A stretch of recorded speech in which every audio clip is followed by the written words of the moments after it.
მოგესალმებით, მე გახლავართ ნიკოლოზ გოგილიძე, ინტელექტუალური საკუთრების ეროვნული ცენტრის საკპატენტის თავმჯდომარე და დღევანდელი ჩემი ლექცია შეეხება ინტელექტუალური საკუთრების ზოგად მიმოხილვას. დღეს საუბარი გვექნება ზოგადად თუ რა არის ინტელექტუალური საკუთრება, რა ობიექტებიდან შედგება ისინი, რა მნიშვნელობა აქვს ამ ობიექტებს ზოგადად ნებისმიერი ბიზნესის კეთებისას და ასევე რა მნიშვნელობა აქვს ამ ობიექტებს ზოგადად საზოგადოების განვითარებისთვის. დავიწყებთ ყველაზე მთავარით და ძირითადად თუ რა არის ინტელექტუალური საკუთრება. სანამ ზოგად განმარტებებზე გადავიდოდეთ, ძალიან მნიშვნელოვანი არის ერთი რამე, რომ ყველამ გააცნობიეროს, რომ ინტელექტუალური საკუთრება ეს არის ადამიანის შემოქმედების შედეგად შექმნილი ობიექტები. ანუ ნებისმიერი ობიექტი, რომელიც ადამიანის შემოქმედების მგონებრივი მუშაობის შედეგად იქმნება, შეიძლება რომ საბოლოო ჯამში დაკვალიფიცირდეს როგორც ინტელექტუალური საკუთრების ობიექტი.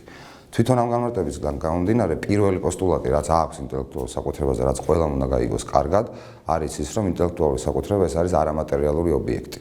ძალიან მნიშვნელოვანია იმის გაგება, რომ ინტელექტუალური საკუთრების ობიექტები არის არამატერიალური ობიექტები და სამართლებრივი დავის შემთხვევაში ხშირად ამის არასწორი აღქმა ხდება ხოლმე იმის გამო, რომ ყველა ინტელექტუალური საკუთრების ობიექტი ძირითადად გამოხატული არის მატერიალურ ნივთებში. და შესაბამისად ზოგიერთ შემთხვევაში ძალიან ბევრს გონია, რომ ინტელექტუალური საკუთრება ეს არის წიგნი, რომელსაც ყიდულობს, ან CD, რომელზეც მუსიკალური ნაწარმოებია ჩაწერილი, ან ტელეფონი, ან ნებისმიერი სხვა პროდუქტი. სინამდვილეში ინტელექტუალური საკუთრების ობიექტი იქმნება ადამიანის შემოქმედების შედეგად, ის წარმოადგენს არამატერიალურ ნივთს და მატერიალურ ნივთში მისი გამოხატვა განპირობებულია მხოლოდ და მხოლოდ ერთი საჭიროებით, რომ ეს ინტელექტუალური საკუთრების ობიექტები მიწოდებულ იქნას მომხმარებლამდე. სხვა ფორმით მიწოდება უბრალოდ შეუძლებელი იქნება. აქედან გამომდინარე, ძალიან მნიშვნელოვანია ყველა კარგად იცოდეს და გააცნობიეროს, რომ ნებისმიერი ობიექტის შეძენისას, ნივთის შეძენისას, რომელშიც ინტელექტუალური საკუთრების ობიექტია გამოხატული. მაგალითისთვის ვყიდულობთ წიგნს, სადაც არის რომანი დაწერილი, ან ვყიდულობთ CD-ს, რომელზეც ჩაწერილი არის ან კომპიუტერული პროგრამა, ან მუსიკალური ნაწარმოებები, ან კინოფილმი და ასე შემდეგ. ამ დროს ჩვენ, როდესაც ნივთს ვყიდულობთ, ჩვენ ნივთზე საკუთრების შეძენით ვერ ვიძენთ ვერანაირ უფლებას ინტელექტუალური საკუთრების ობიექტზე, თვითონ ამ ობიექტზე. რას გულისხმობს ეს? ნებისმიერ უფლების ფლობელს, ინტელექტუალური საკუთრების ობიექტზე ნებისმიერ უფლების ფლობელს გააჩნია განსაკუთრებული უფლება, რაც გულისხმობს იმას, რომ მას შეუძლია ნება დართოს ან აკრძალოს ამ მისი შექმნილის გამოყენება და ამ ნებართვის გაცემის სანაცვლოდ მან მიიღოს გარკვეული სარგებელი, რომელიც ხშირ შემთხვევაში, ცოტა მოგვიანებით გვექნება ამაზეც საუბარი, საკმაოდ დიდ შემოსავალს წარმოადგენს. როდესაც კონკრეტული ნივთს ყიდულობს ადამიანი, რომელშიც ეს ობიექტია გამოხატული, მაგალითად ვიყიდეთ, როგორც ვთქვით, დისკი, რომელზეც კომპიუტერული პროგრამაა ჩაწერილი. ჩვენ ამით მესაკუთრე გავხდით ნივთის, მაგრამ არანაირი უფლება კომპიუტერულ პროგრამაზე, რომელიც არის ავტორ უფლებების დაცვის ობიექტი, ვთქვათ, არ წარმოშობია. ანუ ჩვენ არ გვაქვს უფლება, რომ ეს ობიექტი, ვთქვათ, ავტვირთოთ ინტერნეტში და გავხადოთ საჯაროდ ხელმისაწვდომი, დავამზადოთ მისი ასლები და დავიწყოთ მისი გავრცელება და ასე შემდეგ. ერთადერთი რისი უფლება ჩვენ გვაქვს მოპოვებული ამ კონკრეტულ შემთხვევაში ნივთის ყიდვით, ეს არის, რომ ჩვენი პირადი სარგებლობისთვის გამოვიყენოთ ის ინტელექტუალური საკუთრების ობიექტი, რომელიც ჩაწერილია ამ კონკრეტულ ინფორმაციის მატარებელზე. შესაბამისად, ძალიან ხშირია ხოლმე შემთხვევები, როდესაც დავის დროს მხარეები აცხადებენ, რომ მე ვიყიდე ნივთი, რომელიც იყო ლიცენზირებული, მე ვიყიდე წიგნი, რომელიც იყო ოფიციალურად მაღაზიაში დადებული და რატომ არ შემიძლია რომ ეს ყველაფერი გამოვიყენო. ანუ მე ვნახე ინტერნეტში ფოტოსურათი, ვთქვათ, მომეწონა და მინდა რომ ეს ფოტოსურათი გამოვიყენო ჩემი ჟურნალის ყდაზე, ან ჩემი ნაწარმოების საილუსტრაციოდ და ასე შემდეგ. ეს ყველანაირი გაგება არის არასწორი, იმიტომ რომ როგორც თქვით, ის ნივთი, რომელზეც ჩვენ ხელში მოხვდა საკუთრებაში გნებავთ კანონიერით, უგნებავთ უკანონო გზით, ეს არის მხოლოდ და მხოლოდ ნივთზე უფლება და ჩვენ თუ გვინდა იმ კონკრეტული ობიექტის სხვა ფორმით გამოყენება, აუცილებლად ჩვენ ამ შემთხვევაში უნდა დავეკითხოთ ინტელექტუალური საკუთრების ობიექტის უფლების ფლობელს, მივიღოთ მისგან ნებართვა და შესაბამისად გამოვიყენოთ ეს ყველაფერი. ეს განსაკუთრებით მნიშვნელოვანია ნებისმიერი სტარტაპის დაწყებისას, როდესაც თქვენ იწყებთ ახალ ბიზნესს, იმიტომ რომ დღეს ისეა გაჯერებული ბიზნესი ზოგადად არა მარტო საქართველოში, არამედ მთელ მსოფლიოში, რომ თქვენ აუცილებლად გექნებათ შეხება სხვის ინტელექტუალურ საკუთრებას და როდესაც თქვენი ბიზნესის დაწყებას იწყებთ. მაგალითად, დაგჭირდებათ თუნდაც კომპიუტერში გქონდეთ Windows-ის პროგრამა, ან თქვენი ბიზნესი რაღაცა კუთხით დაკავშირებული იქნება სხვის ბიზნესთან და შესაბამისად დაგჭირდებათ მათი ან სასაქოლო ნიშნის გამოყენება რაღაც თქვენი მიზნებისთვის ან ნებისმიერი სხვა ობიექტის გამოყენება. აი აქ ყოველთვის უნდა ვიყოთ ყურადღებით, რომ არ მოხდეს ისე, რომ ჩვენი ბიზნესი ვაკეთოთ სხვისი ინტელექტუალური საკუთრების უფლების დარღვევით. ანუ ორი რამისთვის არის ინტელექტუალური საკუთრების კარგად ცოდნა ბიზნესის დაწყებისას მნიშვნელოვანი. პირველი, რომ ჩვენ არ დავარღვიოთ სხვისი უფლებები, იმიტომ რომ ახლები ვართ და ეხლა ვიწყებთ და ძალიან ბევრი კარგი იდეები გვაქვს და შეიძლება ამ კარგი იდეის ქვეშ მოექცეს რაღაც გარკვეული ურთიერთობების, რომელსაც დარეგულირება დაჭირდება და წინასწარი ნებართვების აღება დაჭირდება და მეორე, რომ ჩვენ, როდესაც შევქმნით აი ამ ჩვენი ბიზნეს საქმიანობის დასაწყისში გარკვეულ პროდუქტს, თავიდანვე სწორად რომ იყოს ის მათი დაცვის ფორმები შერჩეული და იყოს დაცული, იმიტომ რომ ასევე ძალიან ხშირია შემთხვევები, როდესაც დასაწყისში ბიზნესები გარკვეულ ღირებულ ობიექტებს ქმნიან თავი ინტელექტუალური საკუთრების კუთხით, ვერაცნობიერებენ, რომ ესენი არის ინტელექტუალური საკუთრების ობიექტები და მათ სჭირდება შესაბამისი ფორმით დაცვა და შემდგომში, როდესაც ისინი მოიპოვებენ პოპულარობას და ასე შემდეგ, აღმოაჩენენ, რომ უკვე ხდება მათი ინტელექტუალური საკუთრების მითვისება და როგორც წესი ძალიან რთულია ხოლმე პოსტფაქტუმ შემდგომში ამ ყველაფრის უკან დაბრუნება და სათანადო დონეზე დაცვა. რთულია და ძვირია. თავიდან ბევრად უფრო ადვილი და იაფია, ვიდრე შემდეგ, როდესაც აღმოვაჩენთ დარღვევას. ეს რაც შეეხებოდა ინტელექტუალური საკუთრების ზოგად განმარტებას. ეხლა რაც შეეხება თვითონ იმ ობიექტებს, რა არის ეს ობიექტები. გასაგებია, რომ ინტელექტუალური საკუთრება არის ადამიანის შემოქმედების შედეგად შექმნილი, თუმცა ადამიანის შემოქმედება, რა თქმა უნდა, შეიძლება, რა თქმა უნდა, არის ძალიან მრავალმხრივი და შეიძლება ძალიან ბევრი სხვადასხვა ერთმანეთისგან განსხვავებული რამ შექმნას ადამიანმა. ზოგადად ინტელექტუალური საკუთრება იყოფა ორ ნაწილად. ეს არის საავტორო უფლებები და ეს არის სამრეწველო საკუთრება. ეს ამ ორ ნაწილად დაყოფას ინტელექტუალური საკუთრების თავისი ისტორიული წინაპირობების გააჩნია, ზოგი ობიექტური, ზოგი სუბიექტური, ანუ ყველაფერი ეს არის ადამიანის ინტელექტუალური შემოქმედების შედეგი, მაგრამ სახელმწიფომ თავისი საჭიროებიდან გამომდინარე გაყო ორად სფერო, რომელიც არის ხელოვნებასთან და მეცნიერებასთან დაკავშირებული და სფერო, რომელიც არის მრეწველობასთან, წარმოებასთან და ტექნოლოგიების განვითარებასთან დაკავშირებული და მათ ცოტა განსხვავებული დაცვის პრინციპები დაუდგინა. ამ პრინციპებზეც ვისაუბრებთ, დავიწყოთ მოდი საავტორო უფლებებით. რა არის საავტორო უფლებები? საავტორო უფლებები კანონმდებლობით ზოგადად დაცული არის მხოლოდ სამი ობიექტი. ეს არის მეცნიერების, ლიტერატურის და ხელოვნების ნაწარმოებები.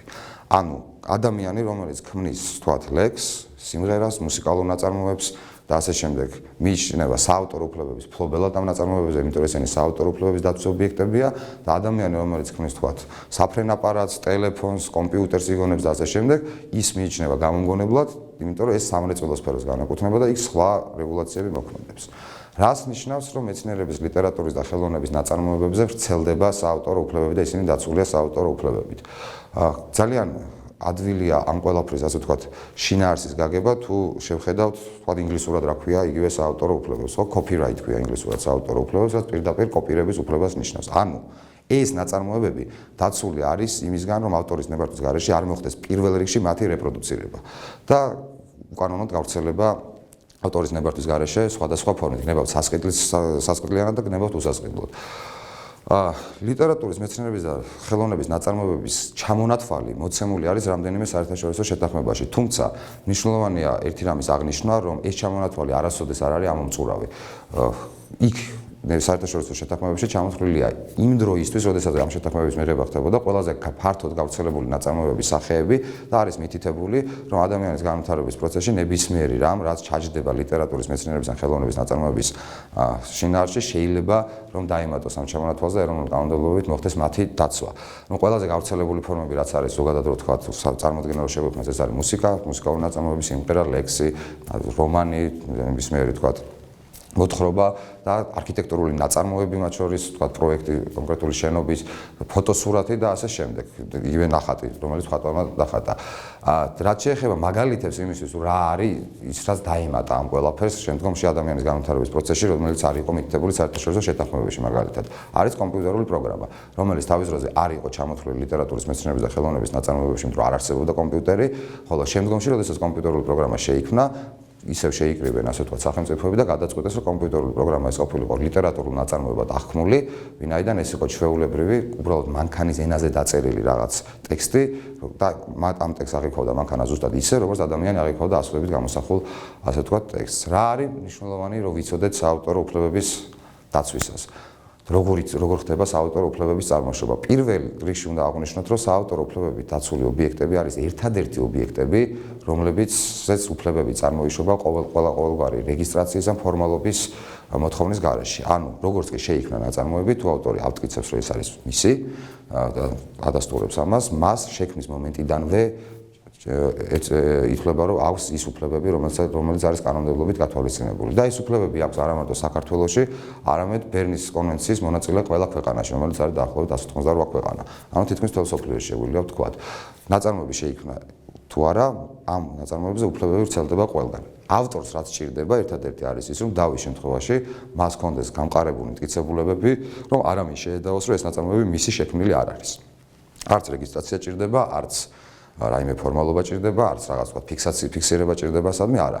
ნაწარმოების შექმნა და შექმნად ითვლება ნაწარმოები, როდესაც ის ნაწარმოები გამოხატულია ობიექტური ფორმით, რომელიც მისი აღქმის და რეპროდუცირების საშუალებას იძლევა და მან ეს უფლებები წარმოაშვა. რა უნდა გააკეთოს ავტორმა იმისთვის, რომ უზრუნველყოს ამ უფლებების დაცვა და დაამტკიცოს, რომ თვითონ არის ამ ნაწარმოების ავტორი.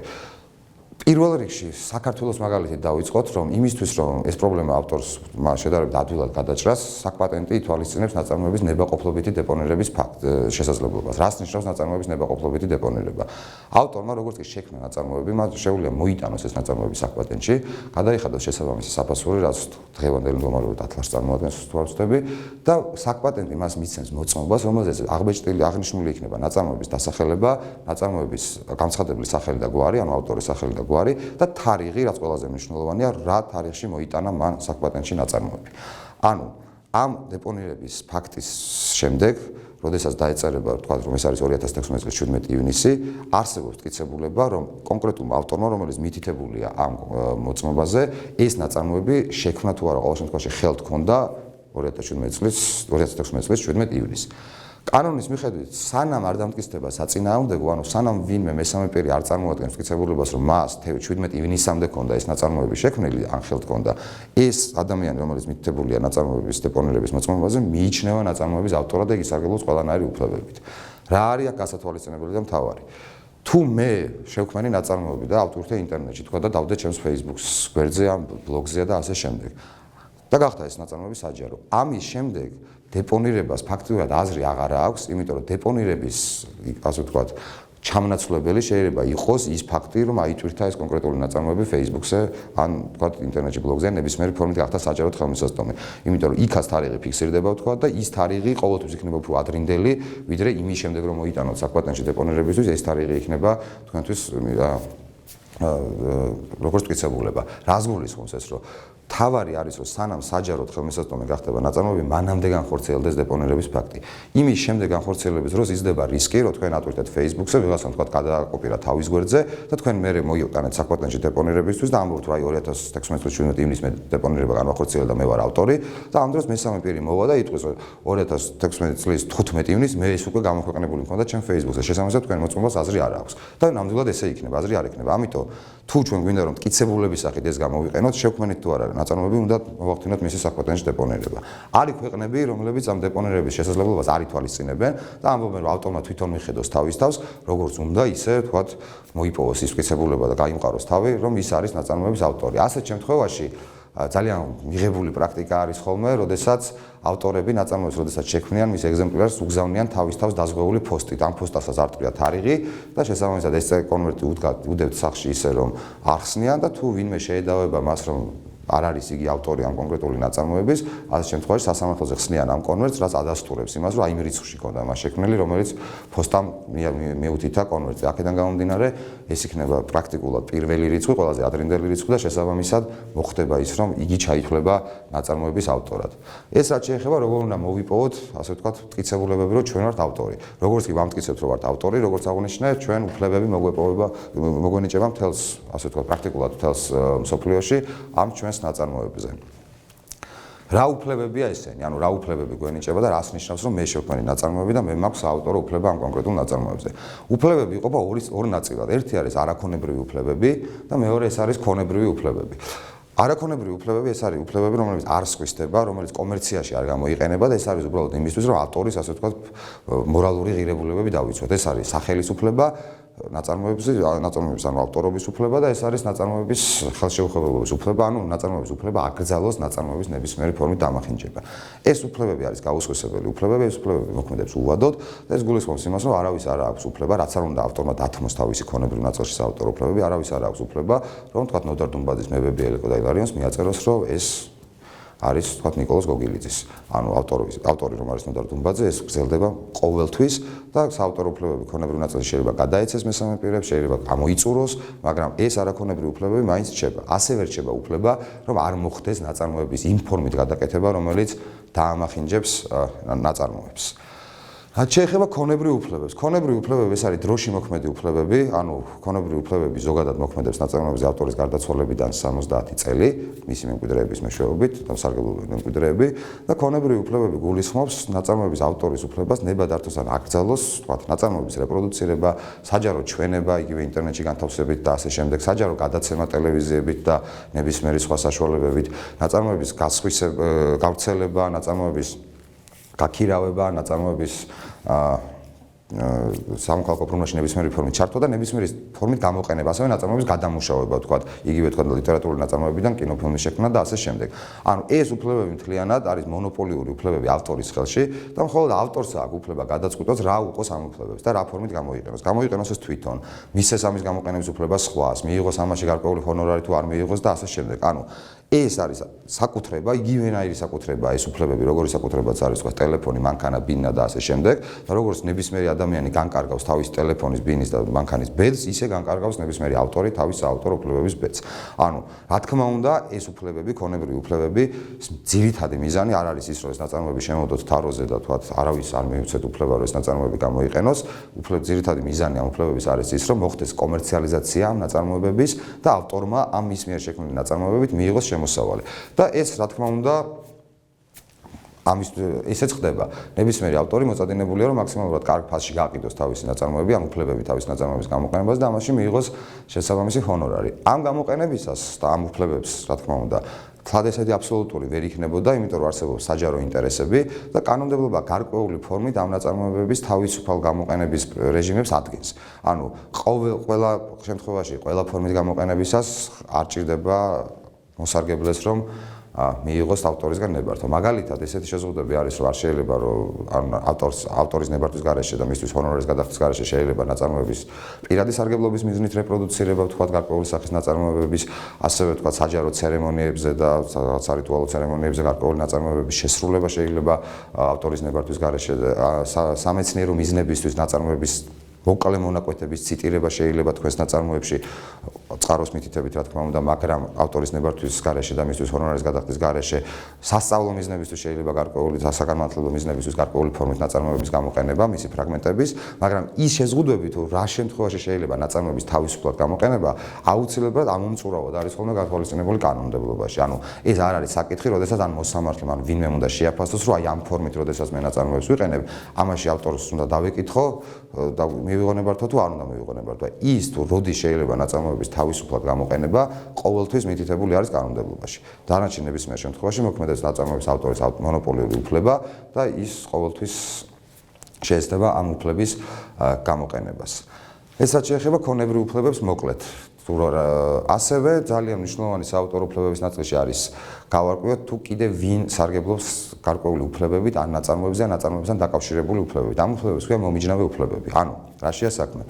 როდესაც ნაწარმოები იქნება ეს მუსიკალური ნაწარმოები თუ ნებისმიერი სხვა ნაწარმოები, ამ ნაწარმოების საზოგადოებამდე მიტანისთვის გარკვეული სუბიექტები არსებობენ, რომელთა გარეშე ეს ურთიერთობა ვერ შედგებოდა და ნაწარმოების კომუნიკაცია ვერ მოხდებოდა საზოგადოებასთან. შესაბამისად, კანონმდებლობა მათ აძლევს ეგრეთ წოდებულ მომიჯნავე უფლებებს და იმ თავიანთ საქმიანობაზე ისინიც სარგებლობენ გარკვეული უფლებებით.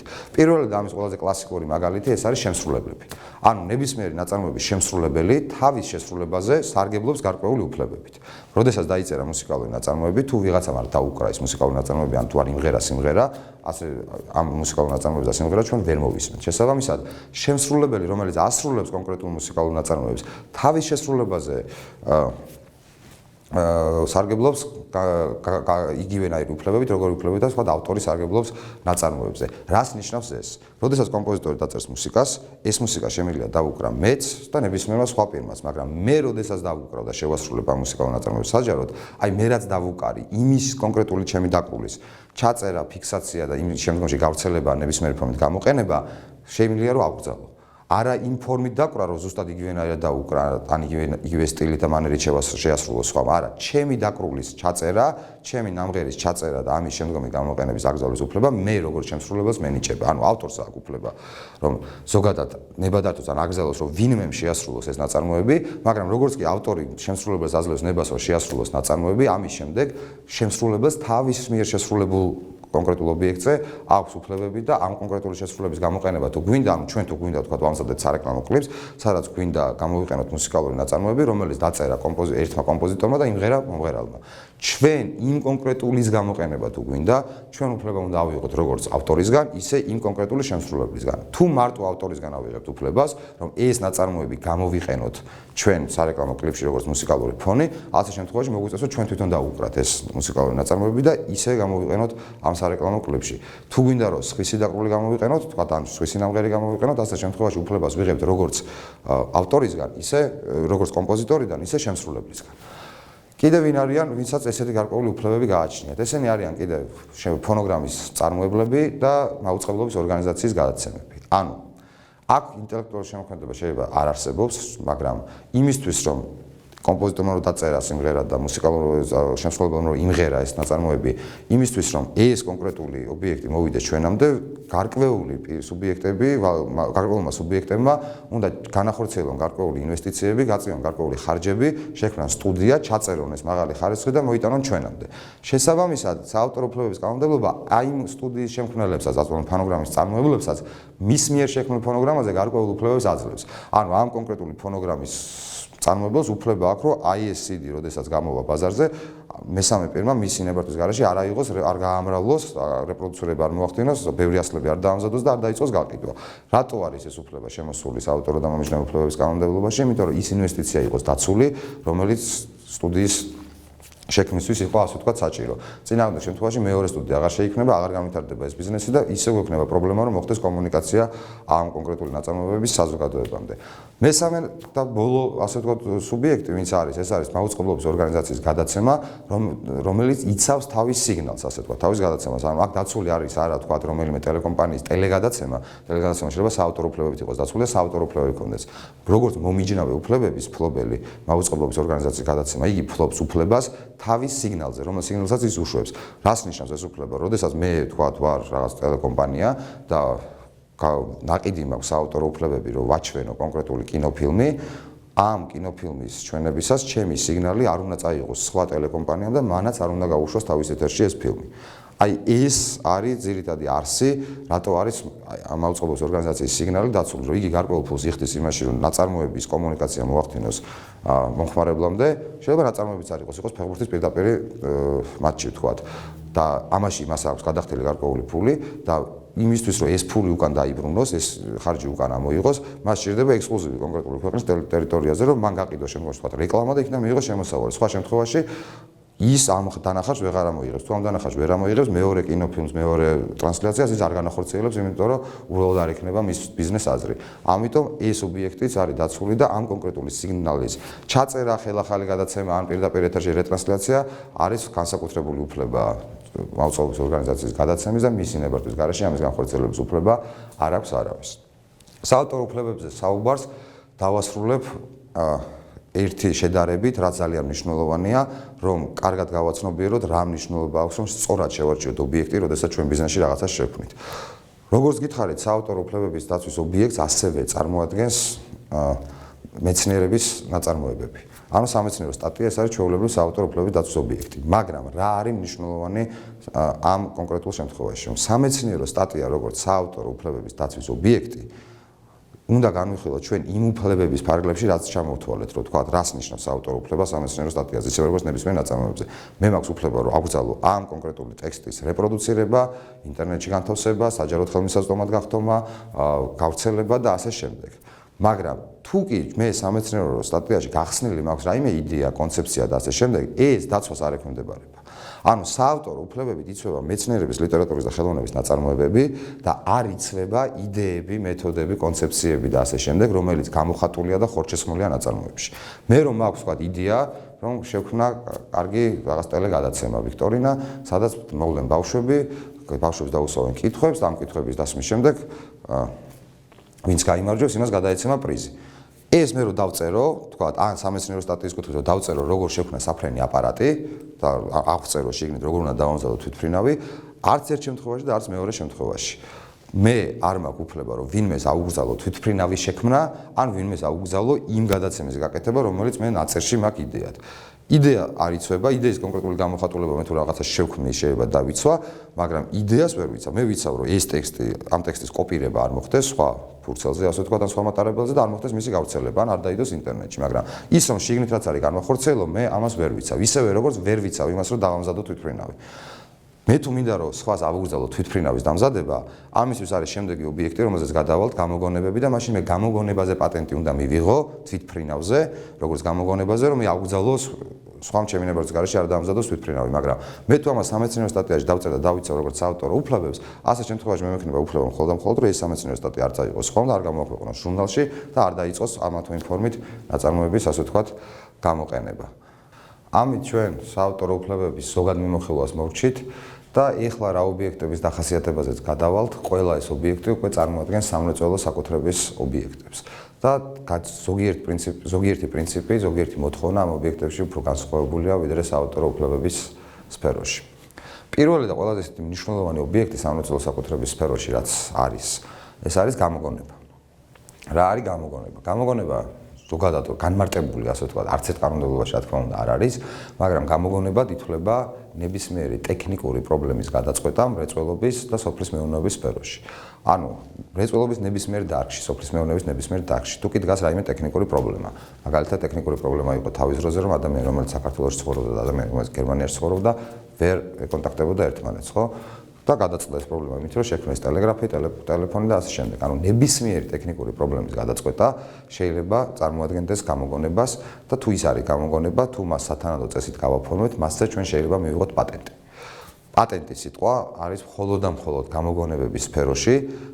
რატო ვსვამ ამას ხაზს? იმიტომ რომ სხვადასხვა მიზეზების გამო, თქვათ არასათანადო ცოდნის, არასწორი ინფორმაციის გამო, ძალიან ხშირია ლაპარაკი და ხშირია საზოგადოების მხრიდან საუბარი, რომ თქვათ მე მინდა რომ დავაპატენტო საავტორო უფლება, დავაპატენტო სასაქონლო ნიშანი, დავაპატენტო დიზაინი და ასე შემდეგ. არა. დაპატენტება ხდება მხოლოდ და მხოლოდ გამოგონების და პატენტი, როგორც დამცავი დოკუმენტი, გაიცემა მხოლოდ და მხოლოდ გამოგონებას. და რა არის ეს პატენტი, ეს დამცავი დოკუმენტი? ეს პატენტი არის უფლებების დამადასტურებელი დოკუმენტი, რომლის მიღების შემდეგაც გარკვეული ვადის განმავლობაში ამ მის მფლობელს წარმოეშობა ისევე განსაკუთრებული უფლებები, რომ მისი ნებართვის გარეშე არ მოხდეს პატენტით დაცული გამოგონების გამოყენება. ანუ პატენტი გაიცემა გამოგონებაზე.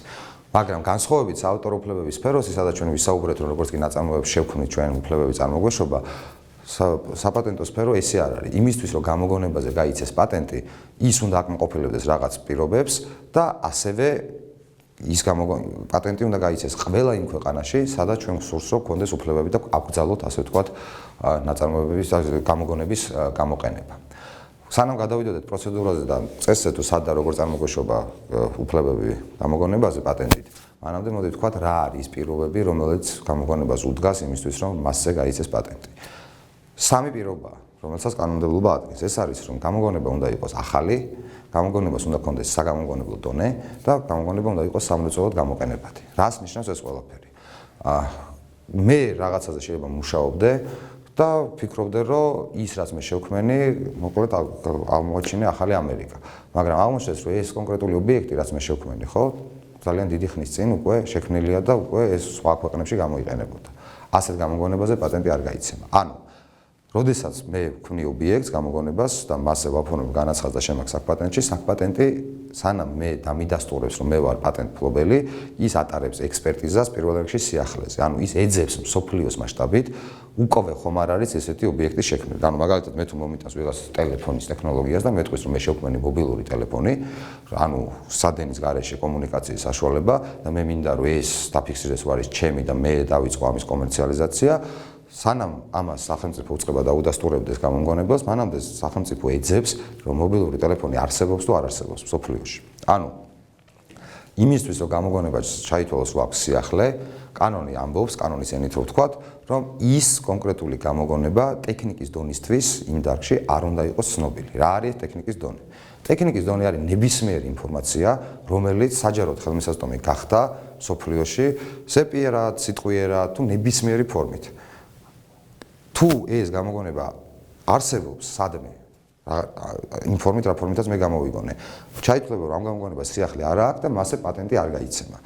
როგორ ხდება ამის მოძიება? დღევანდელ მსოფლიოში ტექნოლოგიების სფეროში არსებული ინფორმაციის 80% თავმოყრილი არის უკვე გაცემულ პატენტებში ან გამოქვეყნებულ საპატენტო განაცხადებში. ამის მონაცემთა ბაზები არსებობს, ამ მონაცემთა ბაზებზე წვდომა აქვს ნებისმიერ საპატენტო უწყებას და ეს წვდომა არ აქვს მარტო საპატენტო უწყებას, დაინტერესებულ თავადაც შეუძლია ასე ვთქვათ ამ ბაზებში ძიება ჩაატაროს, თუმცა მას გარკვეული უნარები ჭირდება იმისთვის, რომ სწორად მოიძიოს, იმიტომ რომ რამდენიმე ათეული მილიონი დოკუმენტია დაცული, ასე ვთქვათ, ამ მონაცემთა ბაზებში და იქ ძიება თუ არ ვიცით ძიების სპეციფიკა და როგორ მოვზემნოთ, როგორ დავავიწროთ, როგორ გავფილტროთ, როგორ მივიდეთ იმ დოკუმენტაციამდე, რომელიც უკავშირდება ჩვენს გამოგონებას, ძალიან რთულია მაშინ მოძრაობა. ამიტომ არსებობენ საპატენტო ექსპერტები, რომლებიც ამ ძიებას ახორციელებენ. მოკლედ ამ საპატენტო ბაზაში ეძებს, ასე ვთქვათ, საპატენტო ექსპერტი, ასევე ეძებს, ასე ვთქვათ, ისეთ ბაზებში, სადაც არასაპატენტო ინფორმაციაა თავმოყრილი, ანუ სამეცნიერო სტატიები, პუბლიკაციები და ასე შემდეგ, და თუ დარწმუნდება, რომ ის გამოგონება, რომელიც თქვენ შემოიტანეთ, ამ ფორმით არ იყო ცნობილი თქვენი განაცხადის შემოტანის მომენტისთვის, ასე შემთხვევაში ექსპერტიზა გადაწყვეტავს, რომ თქვენ გამოგონებას აქვს სიახლე. თუმცა, რომ გადაწყვეტავს, რომ აქვს სიახლე, ამითი პატენტს არ გასცემს. შემდეგ გადადის და ამოწყობს მეორე საფეხურს. მეორე საფეხური ეს არის საგამომგონებლო დონე, რომელიც ცოტა უფრო პრობლემური და რთული საფეხურია. რას გულისხმობ ამაში? განმარტება არის ესე, რომ შეიძლება გამოგონება ამ ფორმით, რა ფორმითაც ჩვენ გვაქვს, არ არსებობდეს ბუნებაში. ანუ არ იყოს ცნობილი ჯერ კიდევ უკვე არსებული ტექნიკური დონე და ინფორმაციით, მაგრამ ამ დარგის, სადაც მე გამოვიგონე რაღაცა საშუალო დონის სპეციალისტისთვის, ძალიან ცხადი იყოს არსებული ინფორმაციიდან ამ კონკრეტულ გამოგონებამდე მისვლა. ცხადად გამომდინარეობდეს, რომ ის ცოდნა რაც არსებობს დარგში, იქიდან თუ ვინმე დაუსვავდა პრობლემას, რომ ეს გამიკეთე, ნებისმიერი საშუალო დონის სპეციალისტი გააკეთებდა ამას. ასე შემთხვევაში შეიძლება რომ გამოგონებას არ აქვს საგამოგონებლო დონე. მაგალითისთვის რო ვთქვათ, რას ნიშნავს, რომ არ აქვს, ვთქვათ, საგამოგონებლო დონე. მე შეიძლება პირველად როდესაც შევქმენი ფანქარი, არ არსებობდა ფანქარი, საწერი გრაფიტით წერის საშუალება და მივიღე პატენტი. ვიღაცამ ნახა რომ ფანქრით როდესაც ადამიანი რაღაცას წერს, შეცდომა შეიძლება დაუშვას ადამიანმა და უნდადეს რომ ის ადგილი გაასწოროს, ხო? და ამისთვის შექმნა საშლელი, გამოიგონა რაღაც ახალი ობიექტი, რომელიც იმ გრაფიტით დაწერილს შლის. ნუ ისიც რა თქმა უნდა სიახლე მასაც ექნება, საგამოგონებლო დონეც ექნება და შესაბამისად მასაც ისიც მიიღებდა თეორიულად ვთქვათ პატენტს. მაგრამ წარმოვიდგინოთ ახლა ადამიანი, რომელმაც ფანქარს მიამაგრა საშლელი. და შემოიტანა დასაპატენტებლად, რომ ფანქარია, რომელსაც აქვს გრაფიტის ღერი და აქვს ასევე თავზე მიმაგრებული საშლელი. აი აქ უკვე დაისმენდა კითხვა, სიახლე რომ მქონდა ამ ობიექტს ფაქტია, იმიტომ რომ რა ძიებას რო ჩავატარებდით, სანამ პირველი ესეთი ფანქარი საშლელიანი შეიქმნებოდა, რა თქმა უნდა არ იარსებებდა საშლელიანი ფანქარი, ხო? და ექსპერტი იტყოდა, რომ კი ბატონო, სიახლე გვაქვს. მაგრამ ეხლა დაისმენდა კითხვა, საშუალო დონის სპეციალისტებს, რომელმაც ფანქარის შექმნა და ამ დარგში მუშაობს, საშლელის შექმნა და ამ დარგში მუშაობს და ინჟინერია ან ზოგადად ამ დარგის სპეციალისტია, რამდენად ცხადად გამომდინარეობდა, რომ ადამიანის კომფორტის შესაქმნელად შეიძლებოდა, რომ ეს საშლელი ამ ფანქარზე მიგვემაგრებინა. აი ეს კითხვა რომ დაისმება, ამ კითხვას ექსპერტი წყვეტს შემდეგნაირად. საშუალო დონის სპეციალისტებს, რომელსაც ცნობილია ფანქრის არსებობა და რომელსაც ცნობილია საშლის არსებობა. თუ ის მივიდოდა ამ გადაწყვეტამდე, მაშინ ჩაითვლება, რომ თქვენს ასე ვთქვათ, ახალ ასე ვთქვათ, საშლელიან ფანქარს საგამოგონებლო დონე არ აქვს, სიახლე აქვს და საგამოგონებლო დონე არ აქვს და მასზე პატენტი არ გაიცემა. ეს კითხვა, რა თქმა უნდა, ობიექტური ჭეშმარიტება ვერაზრს ვერ იყოს შეიძლება და ყოველთვის არის სუბიექტურ აღქმაზე დამოკიდებული ექსპერტის. თუმცა არსებობს წესები და მითითებები და სახელმძღვანელოები, რომლითაც ცდილობენ, რომ მაქსიმალურად ობიექტური იყოს ეს გადაწყვეტილება, რომელსაც იღებს საპატენტო ექსპერტი ამ შემთხვევაში. და მესამე კრიტერიუმი ეს არის სამრეწველო გამოყენებადობა, რაც გულისხმობს, რომ გამოგონების დამზადება შესაძლებელი უნდა იყოს არაერთჯერადად სამრეწველო წესით. სხვა შემთხვევაში გამოგონებაზე პატენტი არ გაიცემა. ყველაზე ისეთი ბანალური და მარტივი მაგალითი ამასთან დაკავშირებით არის პერპეტუუმ მობილე, ანუ მუდმივი ენერგიის წყარო. ანუ თუ კი ადამიანი შემოიტანს განაცხადს საპატენტში და ითქვის, რომ მე გამოვიგონე პერპეტუუმ მობილე, რა თქმა უნდა მას ექნება სიახლე, იმიტომ რომ არ არსებობს სოფლიოში ესეთი რამ.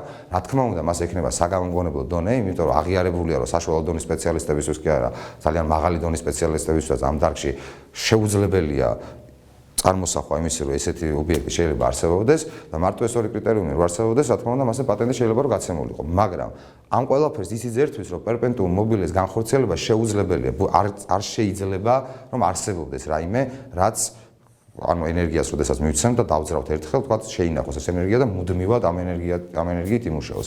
აქედან გამომდინარე, რადგან ეს განუხორციელებელია, ეს არის მესამე კრიტერიუმის დაუკმაყოფილებლობა, რომ ის არ არის სამრეწველოდ გამოყენებადი, იმიტომ რომ ის დამზადება არაერთჯერადა და სამრეწველო წესით კი არა, ერთხელაც შეუძლებელია და აქედან გამომდინარე მასზე პატენტი არ გაიცემა. ანუ კრიტერიუმები არის ეს სამი, რაზეც მე ვისაუბრე, სიახლე, საგამოგონებლო დონე და სამრეწველო გამოყენებაობა, რომელიც მოწმდება იმისთვის, რომ გამოგონებაზე გაიცეს პატენტი. ეხლა როგორ გაიცემა გამოგონებაზე პატენტი და ვის წარმოეშობა უფლებები?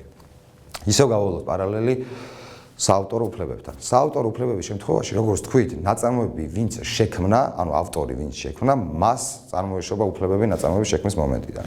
საპატენტო სფეროში უფლებები წარმოეშობა იმას, ვინც პირველმა მიმართა საპატენტო განაცხადით საპატენტო უწყებას.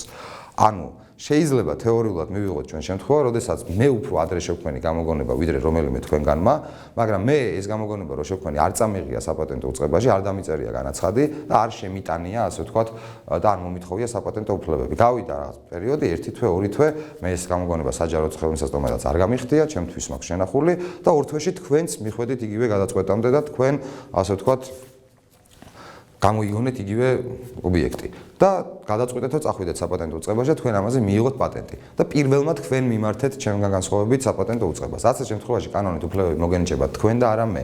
შესაბამისად, თუ პირველ შემთხვევაში ჩვენ საუბრობდით საავტორო უფლებებზე, რომ აუცილებელი იყო ავტორს უზრუნველყო იყო ის, რომ დაემტკიცებინა, რომ მან ნაწარმოები შექმნა პირველად, აქ ეს საკმარისი არ არის გამოგონებლის შემთხვევაში, მან პირველმა უნდა მიმართოს საპატენტო უწყებას და თუ კი ვინც მიმართავს პირველი საპატენტო უწყებას, მასზე გაიცემა თუ კრიტერიუმები დაკმაყოფილდება პატენტი და იგი ისარგებლებს საპატენტო უფლებებით მის გამოგონებაზე. ეს ერთი განსხვავება და მეორე ძალიან მნიშვნელოვანი მომენტი. საავტორო უფლებების სფეროში, როდესაც ჩვენ ნაწარმოები შევქმნით, ავტომატურად დაცულია თქო თქვით ის მსოფლიოს ყველა ქვეყანაში. საპატენტო სფეროში და სამრეწველო საკუთრების ობიექტებზე, რომელზეც ჩვენ ვისაუბრებთ, მათზე ყველა ობიექტს ეხება ეს, უფლებები წარმოიშობა მხოლოდ იმ ქვეყანაში, სადაც მე მიმართავ საპატენტო განაცხადით, რომ ავიღო კონკრეტული პატენტი გამოგონებაზე. ანუ მე როდესაც საქართველოს შევქმენი გამოგონება, ამოვიგონე რაღაც, მიმართე საქართველოს საპატენტო უწყებას საკპატენტს, პატენტის გაცემაზე და მან ჩაატარა ექსპერტიზა, ჩათვალება აკმაყოფილებს ეს ყველაფერი პატენტურიანობის კრიტერიუმებს და გასცა პატენტი, ამ პატენტით მე შემიძლია ავგრძალო ჩემი გამოგონების გამოყენება მესამე პირების მიერ მხოლოდ და მხოლოდ საქართველოში. თუ და საქართველოს გარეთ მე ვერ ვაგრძალავ, რაც ნიშნავს იმას, რომ გერმანიაში თქვა იგივე გამოგონებას დაამზადებს სხვა პირი და სხვა პირი გაყიდის და მე მას ვერაფერს ვერ ავგრძალავ. აქედან გამომდინარე, მე პატენტი უნდა ავიღო ყველა იმ ქვეყანაში, ყველა იმ ქვეყანას უნდა მიმართო პატენტის გაცემის მოთხოვნით და შევასო საპატენტო განაცხადი, სადაც მე მსურს რომ ამ უფლებებით ვისარგებლო. აქაც გარკვეული შეზღუდვებია და გარკვეული რაღაცების გათვალისწინება საჭირო. როდი შემიძლია მე რომ მიმართო და რა მძღუდავს და რატო არ შეიძლება მე რომ ეს უფლება ასე ვთქვათ გავწელო ძალიან გრძელ ვადაზე. პირველ რიგში მინდა ვთქვა, სანამ ამაზე გადავიდოდე, რომ ეს უფლებები, რომელიც მე საპატენტო სფეროში წარმოემშობა, მოქმედებს განაცხადის შეტანიდან 20 წლის განმავლობაში. 20 წლის შემდეგ ჩემი საპატენტო უფლებები მთავრდება და ნებისმიერ მესამე პირს შეუძლია წაიკითხოს ეს ჩემი გამოგონება, ნახოს როგორ უნდა დაამზადოს და დაიწყოს მისი წარმოება. ანუ 20 წლის მერე ეს ხდება ყველას გამოყენების ობიექტი. მაგრამ ამ 20 წელიწადში უფლებები მე რო წარმომეშვას, მე მაქვს გარკვეული შეზღუდვები. ანუ კანონმდებლობა მე მეუნება, რომ პირველი განაცხადის შეტანიდან 1 წლის განმავლობაში მე მაქვს პრიორიტეტი. მე შემიძლია მიმართო ნებისმიერ ქვეყანას პირველი განაცხადის შეტანიდან 1 წლის განმავლობაში და მივიღო პატენტი იმ ქვეყანაში. 1 წლის მერე მე პრიორიტეტის უფლებას ვკარგავ. რა არის პრიორიტეტი? ორი რამე არის პრიორიტეტისთვის მნიშვნელოვანი და ორი რამის გამოა პრიორიტეტი მნიშვნელოვანი. პირველი რაც არის რა? ანუ ავიღოთ დღევანდელი რიცხვი, თქვათ ეს არის 2016 წლის 19 ივნისი. და მე შევიტანე განაცხადი საკპატენტში.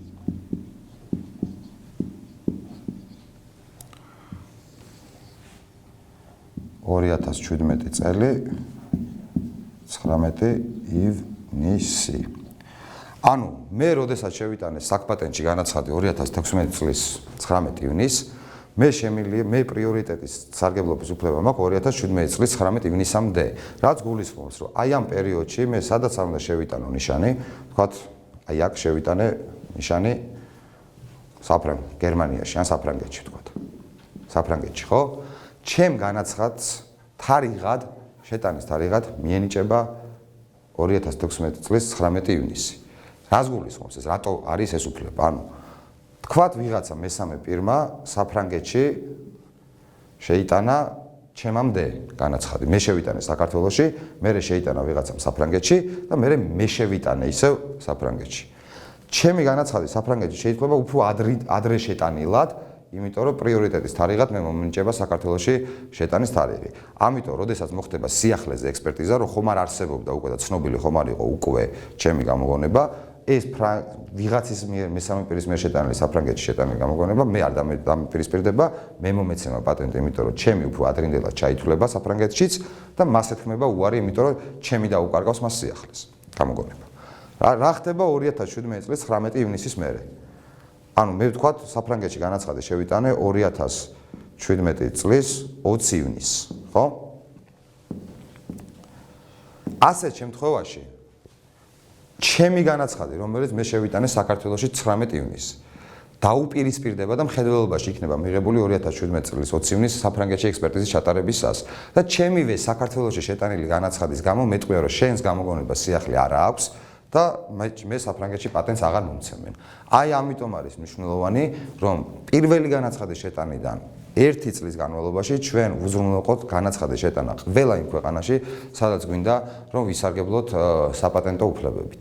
წინააღმდეგ შემთხვევაში, როგორც თქვი, დავკარგავთ სხვაგან უფლებებს და ვერ მოვახერხებთ ამ გამოგონების სრულად კომერციალიზაციას მსოფლიოს მასშტაბით. რა თქმა უნდა, ეს ყველაფერი არის ძვირი პროცედურები, ანუ ესე მარტივად არ ხდება, რომ ყველა ქვეყანაში ეს განაცხადი საპატენტო ექსპერტიზა ჩატარდეს, მიმართოთ და პატენტი ავიღოთ.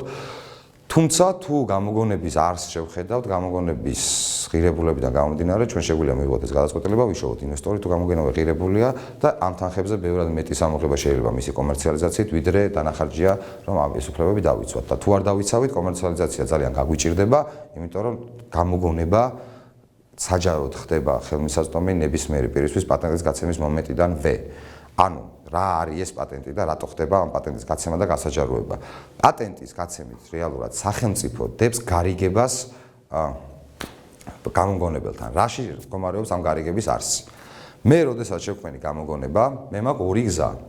ერთი, რომ მე წავიდე და დავდო სახელმწიფოსთან გარიგება და მივიღო პატენტი და მეორე, რომ მე შევინახო ჩუმად კომერციულ საიდუმლოებად, გამოვიტანო ბაზარზე ეს პროდუქცია და ვთქვა არ გავამჟღავნო როგორ მივედი ამ გადაწყვეტამდე და როგორ გამოვიგონე და როგორ შევქმენი ეს კონკრეტული ობიექტი.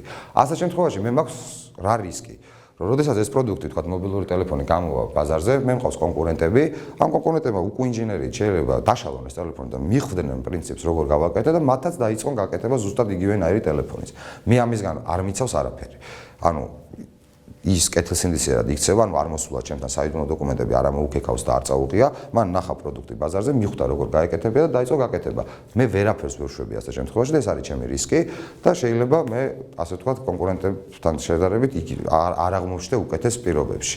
ზოგ შემთხვევაში შეიძლება კონკურენტი ვერ მიხვდეს ამას. მაგალითისთვის Coca-Cola-ის ფორმულა დღემდე ითვლება კომერციულ საიდუმლოებად, ვერავინ ვერ მიხვდა როგორ უნდა დაამზადო Coca-Cola-ის სიროფი, ისეთ იმ გემოზე ვერავინ ვერ მივიდა და Coca-Cola-ს 100 წელზე მეტი ხანია საიდუმლო დააქვს და ამას უშვებს და მას არ ქონდა ეს, ანუ ჩათვალა რომ შეუძლებელი იყო უკვე ინჟინერიით მის ფორმულამდე მისვლა და ეს არის კომერციულ საიდუმლოებად დაცული.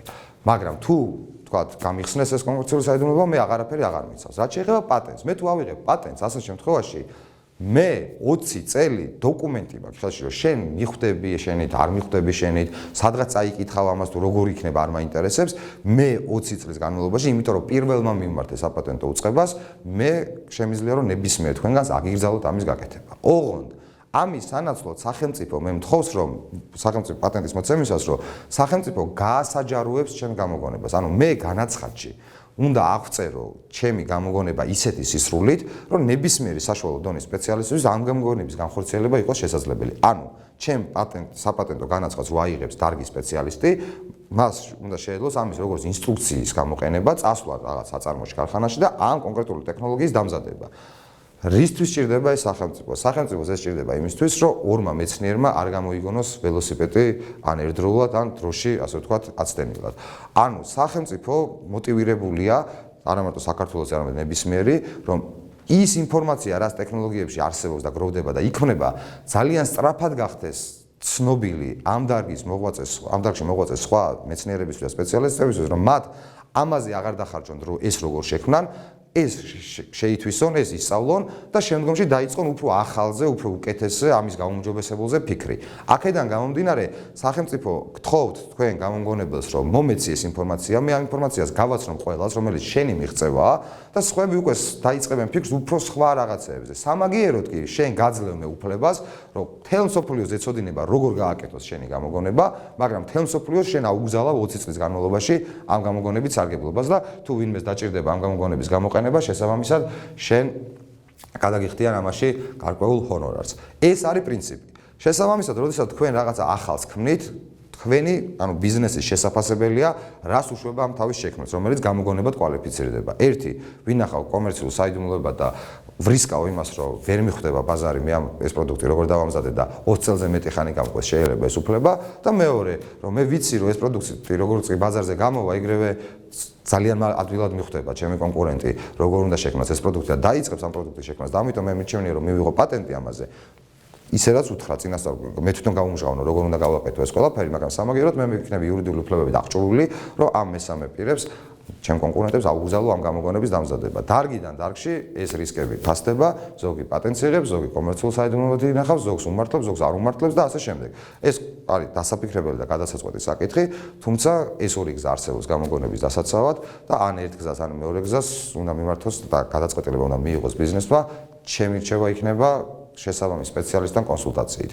Coca-Cola-ს ფორმულა ვახსენეთ წეღან, არის დარგები, თქვა იგივე ქიმიურ სფეროში, როდესაც ძალიან რთული ქიმიური პროცესების შედეგად მიიღება გარკვეული პროდუქტი, ახალი პროდუქტი, არის როგორც Coca-Cola-ის სიროფია ვთქვათ, სადაც თქვა ტემპერატურულ რეჟიმს, დოზირებას და სხვადასხვა პირობებს აქვს მნიშვნელობა, როდესაც ხვდები, რომ ძალიან რთულია ამისი ბაზარზე პროდუქტიდან გაგება, როგორ შეიქმნა ეს პროდუქტი. ასე შემთხვევაში კომერციულ საიდუმლოებას აზრი აქვს, რა თქმა უნდა, მაგრამ არის შემთხვევები იგივე როგორც არის თქვა თანამედროვე ტექნოლოგიები, რომელზეც ძალიან ბევრი დიდი კომპანია ძალიან ბევრ ფულს ხარჯავს და ყველა ერთდროულად მუშაობს ამ ტექნოლოგიების გაუმჯობესებაზე, Apple იქნება, Samsung იქნება თუ ასე შემდეგ.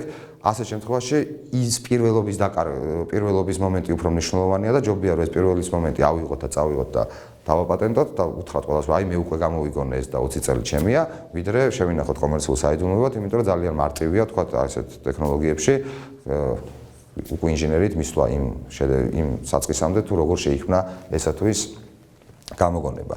მოკლედ, ეს არის ძალიან მნიშვნელოვანი მომენტები ზოგადად, რო ვთქვათ, გამოგონებასთან დაკავშირებით, თუ რას ვიცავთ გამოგონებას, რა კრიტერიუმები აქვს ამ გამოგონებას იმისთვის, რომ ასე პატენტი გაიცეს და მნიშვნელოვანი არის პრიორიტეტის მომენტი არ უნდა დაგვავიწყდეს ყველა ქვეყანაში, რომ ერთ წელიწადში ჩვენ ვეღარსად ვეღარ ავიღებთ პატენტს პირველი განაცხადის შეტანიდან და რომ ის გამოგონებაზე უფლებების წარმოიშობა მხოლოდ და მხოლოდ პატენტის გაცემის საფუძველზე და მხოლოდ და მხოლოდ იმ ქვეყანაში, რომელმა ქვეყანამაც გასცა პატენტი.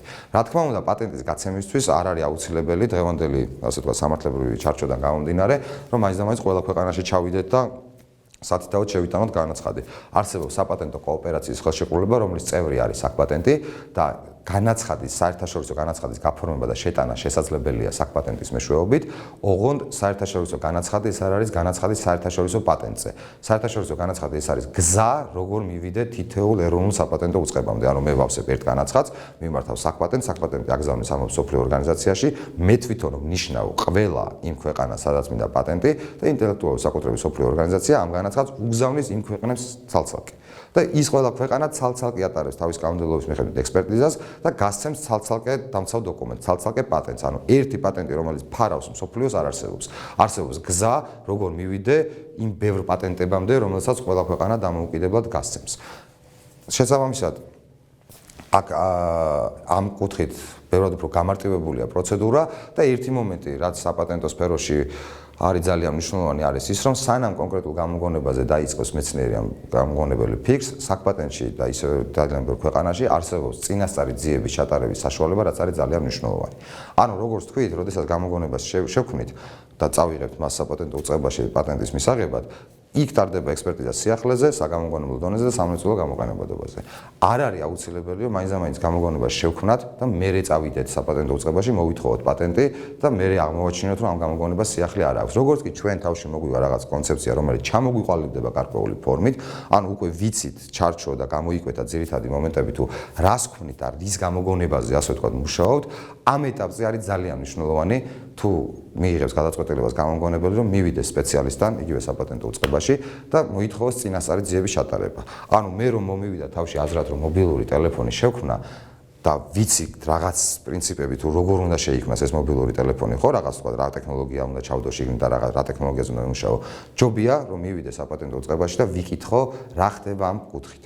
მივცე მას ინფორმაცია, რომ აი ამაზე ტელეფონის გამოგონებაზე ვმუშაობ და მოდი იქნებ დამეხმარო მაჩვენო რა არის ტექნიკის დონე. წინასწარი ძიების საფუძველზე თქვენ მიიღებთ დოკუმენტაციას, საიდანაც თქვენ შეგექმნებათ სრული წარმოდგენა რა ხდება ამ დარგში, თქვენ დარგში, ანუ სად არის ტექნოლოგიები მისული და თქვენ მიიღებთ ორიდან ერთ გადაწყვეტილებას. ერთი რომ ის რაზეც თქვენ მუშაობდით ახალია და ვიწყებთ მუშაობას და ვაგრძელებ და კარგი გზით მივდივარ და შესაბამისად მივალ შედეგამდე და დავხარჯავ ბოლომდე რესურსს და მეორე რომ ის რაზეც თქვენ მუშაობდით თურმე უკვე ყოფილა შექმნილი. და ასეთ შემთხვევაში თქვენ ორი გზა გაქვთ. ერთი რომ დაანებოთ ამ სფეროს თავი, იმიტომ რომ სხვა რაღაცაზე დაიწყოთ ფიქრი, იმიტომ რომ ეს უკვე არსებობს და აზრი არ აქვს. ან მეორე, კარგად შეისწავლოთ ის რაც უკვე გამოუგონიათ, რაზეც თქვენ უნდა გემუშავოთ.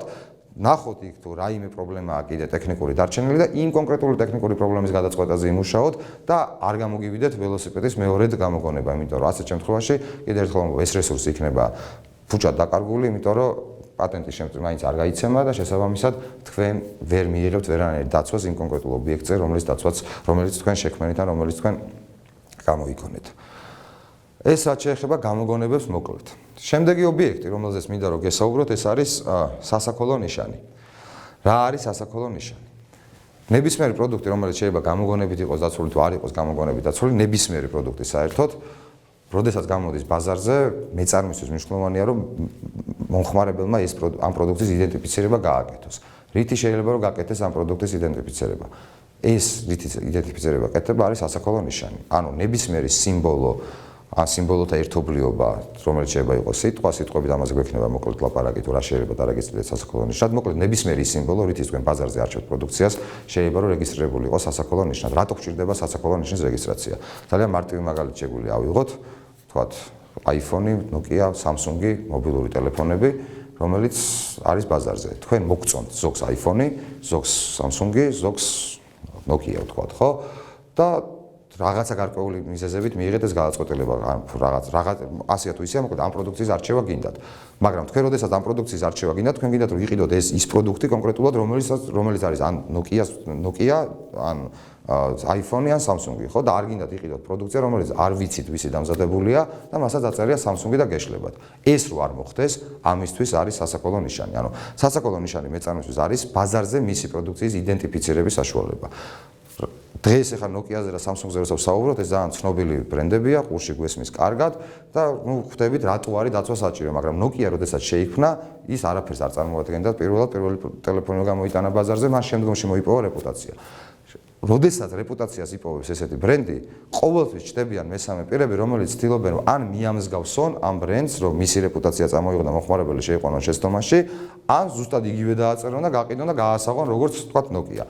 ეს ბერკეტი ხელში რო კონდეს მეწარმეს, რომ მან აკრძალოს მესამე პირებისგან ესეთი არაკეთილსინდისფერი კონკურენცია, ამისთვის მას შეიძლება სასაქოლო ნიშნის რეგისტრაცია. რა არის ეს სასაქოლო ნიშანი? სასაქოლო ნიშანი ჩვენი კანონიზე განმარტებით არის სიტყვა ან სიტყვები, ანუ სიტყვიერი აღნიშვნები, გამოსახულება, ციფრები, სამგანზომილებიანი ფორმა, ფიგურა, შეფუთვა ნებისმიერი პროდუქტის, ან ამ ყველაფრის კომბინაცია ფერში ან ფერთა კომბინაციის გამოყენებით, რომელსაც შეუძლია რომ განასხვავოს ერთი საწარმოს საქონელი მეორე საწარმოს საქონლისაგან. ჩვენ ვიღებთ, ვარჩევთ რაღაცა ბრენდს, რომელთაც ვიცით რომ ბაზარზე ეს თვალში მოხდებათ, ან რაღაც გარკვეულ დამსახურება, ანუ გარკვეულწილად გაუადვილებს მომხმარებელს გარჩევას ამ ყველაფრის, ჩემი პროდუქტის კონკურენტის პროდუქციისგან და შემდგომში ამას ვიცავთ. ვიცავთ ნიშნავს რას? რომ ჩვენ მასზე მოვიპოვებთ უფლებებს იმისთვის, რომ მომავალში თუ კი ვინმე მოინდომებს რომ მსგავსი ნიშანი გამოიყენოს მსგავს პროდუქციაზე, არ მოხდეს შემეძლოს ასეთი ქმედების აკრძალვა. სასაქოლო ნიშნის დაცვა ხდება ზუსტად იმ პრინციპების დაცვით, რა პრინციპების დაცვით ხდებოდა გამოგონებაზე. ანუ სასაქოლო ნიშანზე უფლებების შექმნის მომენტიდან არ წარმოიშობა, ეს სასაქოლო ნიშანი უნდა ამ სასაქოლო ნიშნის რეგისტრაციაზე უნდა შევიტანოთ განაცხადი საპატენტო უწყებაში, საკპატენტში. საკპატენტი ჩაატარებს ექსპერტიზას და ვიტყვი რა საფუძვლებზე ცოდნა მოგვიანებით და თქვენ უფლებებს სასაქოლო ნიშანზე მოიპოვებთ მხოლოდ და მხოლოდ რეგისტრაციის საფუძველზე და მხოლოდ და მხოლოდ იმ ქვეყნებში, რომელ ქვეყნებშიც თქვენ მოითხოვთ ამ სასაქოლო ნიშნის რეგისტრაციას. მარტო საქართველოში რეგისტრაცია მსოფლიოში დაცვის მოსაპოვებლად საჭირო არ არის. როდესაც თქვენ შექმნით გარკვეულ სასაქოლო ნიშანს და შეგავთ საკპატენტში, საკპატენტი ატარებს ექსპერტიზას ორ საფუძველზე. ერთი ეს არის ნიშნის რეგისტრაციაზე უარის თქმის აბსოლუტური საფუძველი და მეორე ეს არის ნიშნის რეგისტრაციაზე უარის თქმის შედარებით საფუძველი. რას ნიშნავს აბსოლუტური საფუძველი? ყველა სიტყვა არ შეიძლება რომ დარეგისტრდეს სასაქოლო ნიშნად. ანუ ნებისმიერი სიტყვა, რომელიც ჩვენ მოვაფიქრდება, შეიძლება კანონმა თქვას, რომ ამის რეგისტრაცია არ შეიძლება. რა არ შეიძლება თქვა, რომ დარეგისტრდეს სასაქოლო ნიშნად? კანონი ადგენს, რომ სასაქოლო ნიშნად არ შეიძლება დარეგისტრდეს აღწერილობითი ნიშნები, არ შეიძლება დარეგისტრდეს შეცდომაში შემყვანი ნიშნები, არ შეიძლება დარეგისტრდეს ნიშნები, რომლებიც ეწინააღმდეგებიან საზოგადოების ნეობას, მორალს და საჯარო წესრიგს და ასე შემდეგ. რატო არ შეიძლება ესენი დარეგისტრდეს და რატო ადგენს ამას საპატენტო უწყება? მაგალითისთვის, მე ვარ ღვინის წარმოებელი კომპანია და თქვენც ხართ ღვინის წარმოებელი კომპანია. და მე მომინდა რომ სასაქოლო ნიშნად დავარეგისტრო სიტყვა ღვინო. ასე შემთხვევაში ყველა ჩემი კონკურენტის უფლება შეილახება, იმიტომ რომ მე თუ ღვინო სასაქოლო ნიშნად დავარეგისტრირე და თქვი რომ მარტო მე უნდა გამოვიყენო ღვინო ამ პროდუქციაზე და თქვენ არ დაიტანთ ამ პროდუქციაზე ღვინოს, გამოვა რომ თქვენ შეიძლება პრობლემა მოხმარება საერთოდ ინფორმაცია მიეწოდოთ თუ რა პროდუქციაა ეს, იმიტომ რომ ღვინო ეს არის აღწერილობითი სიტყვა ამ კონკრეტული პროდუქციისთვის და მე თუ ღვინოზე მონოპოლია მექნება და თქვენ ვერ გამოიყენებთ, თქვენ უბრალოდ ვერ ეთქვით მომხმარებელს რა პროდუქციაა ეს.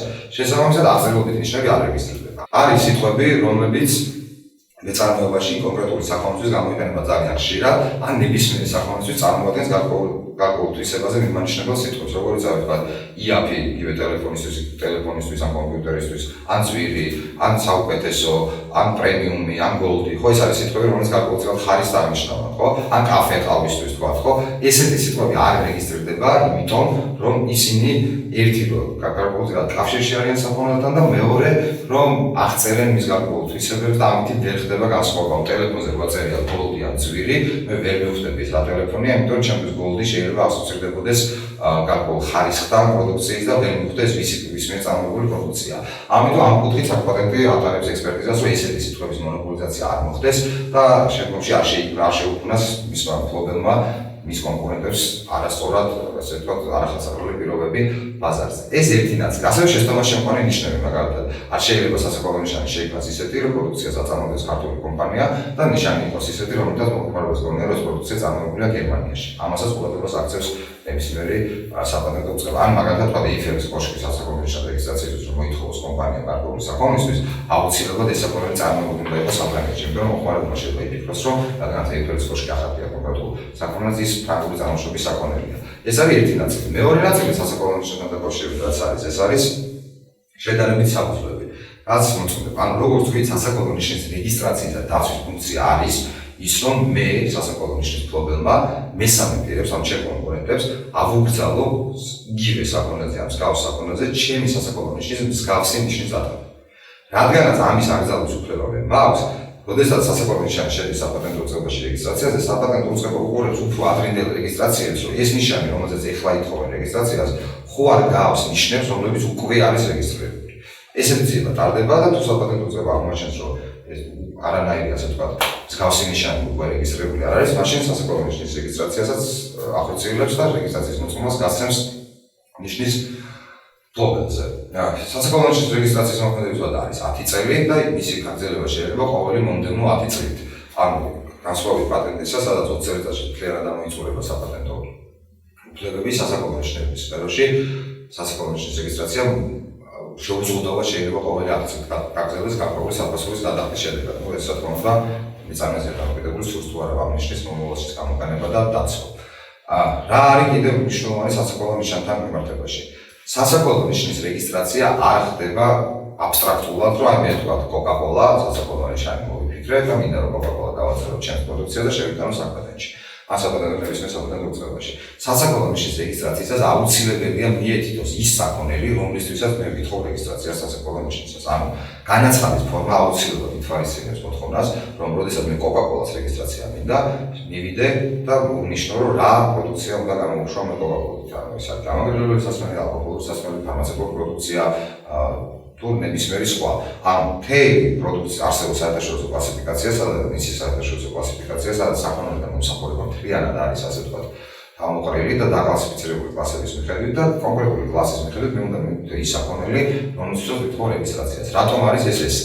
გარდა საყოველთაო ცნობილი სასაქონლო ნიშნებისა, რომელიც გარკვეული პროცედურით შეიძლება ასეთ სტატუსის ნიშანს მიენიჭოს, სხვა შემთხვევაში სასაკოლო ნიშანი დაცული არის მხოლოდ იმ საქონლისთვის, რომლისთვისაც მოითხოვა რეგისტრაცია. ანუ მე როდესაც ვარეგისტრირებ სასაკოლო ნიშანი Coca-Cola-ს და ვუთითებ, რომ გამაგრილებელი სასმელისთვის მინდა რეგისტრაცია, ეს რეგისტრაცია ნიშნავს, რომ მე შემიძლია Coca-Cola-ს მსგავსი ნიშანი ავგზავნო გამაგრილებელი სასმელებისთვის ან გამაგრილებელი სასმელების მსგავსი საქონლისთვის.